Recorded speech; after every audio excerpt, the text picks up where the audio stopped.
Hello everyone, and welcome to the final section of Chapter 12. This is keeping the airway open, utilizing airway adjuncts. As always, this is Keith Woodmeyer with Wayne County EMS.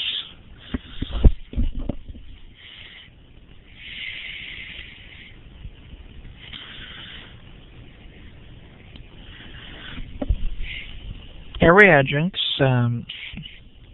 well, what are they? They are devices used to help keep an airway open. Plain and simple.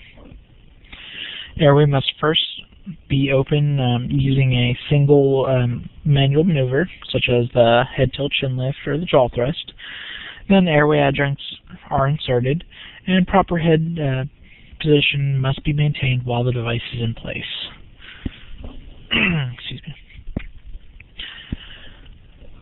An oral airway, known as an oropharyngeal airway or an OPA, is a curved device made of rigid plastic. An OPA is inserted into the patient's mouth and used to keep the tongue away from the back of the throat. It may only be used in an unresponsive patient, and the key word here is without a gag reflex. If you attempt to use an OPA in a patient with a gag reflex, they may vomit and aspirate vomitus into their lungs. And that's just a bad day.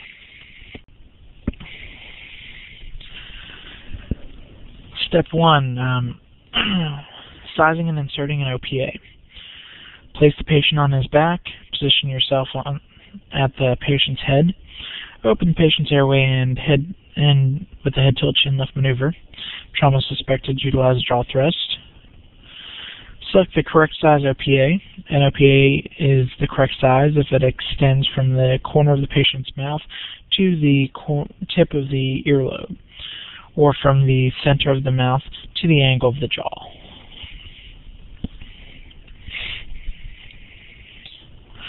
Step 2, inserting an OPA. Open the patient's mouth, suction any secretions from the mouth if present. Insert the OPA upside down with the tip pointing towards the roof of the patient's mouth. Advance the airway gently along the roof of the mouth.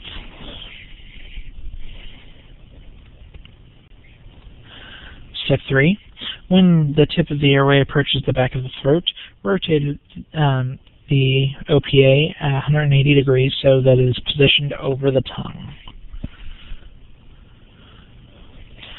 Step 4. When the OPA is correctly positioned, the flange end should rest on the patient's lips or teeth. Remove the OPA immediately if the patient begins gagging as you put it into position. Ventilate the patient. Another method for inserting OPAs is utilizing a tongue depressor. Place the patient on her back. Position yourself at the patient's head. Open the patient's airway with a head tilt chin lift maneuver. If trauma is suspected, use the jaw thrust without the head tilt maneuver to open the airway. Select the correct size OPA. Open the patient's mouth. Suction the secretions from the patient's mouth if present. Use the tongue depressor to press the tongue down. Insert the OPA with the tip following the base of the tongue. Advance the OPA until the flange rests on the patient's lips or teeth. Next is nasal airways or nasopharyngeal airways. Nasal airway, or an NPA, is a soft rubbery tube with a hole in it that is placed in the patient's nose. The NPA allows for air to flow from the hole in the NPA down to the lower airway. When an NPA of the proper size is correctly positioned, the tip rests in the back of the throat. This positioning helps to keep the tongue from blocking the upper airway. It can be placed in either nostril to help maintain an open airway.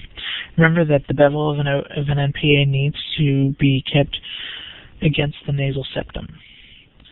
This airway can be used in an unresponsive patient and in semi-responsive patients who have a gag reflex. For example, the NPA may be useful in patients who are intoxicated or have an altered level of consciousness due to a drug overdose.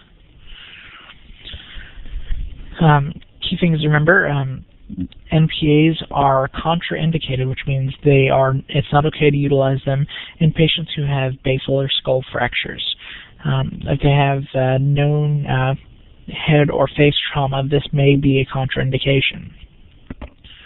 Step 1. Place the patient on his back. Position yourself at the patient's head. Open the patient's airway with a head tilt chin lift maneuver. If trauma is suspected, use the jaw thrust without the head tilt chin maneuver to open the airway. Choose the proper size NPA. To select an NPA of the proper size, hold the NPA against the side of the patient's face.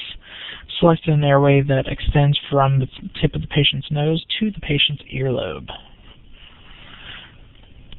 Step 2. Sizing and inserting the NPA continued. Lubricate the outside of the NPA with water-soluble lubricant.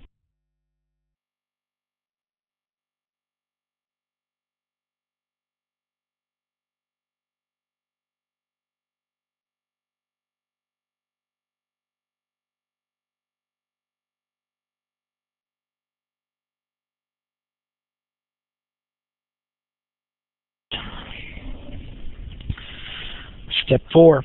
Stop advancing the NPA when the bevel of the device is flush against the opening of the nostril. Assess placement by feeling for air coming from the device.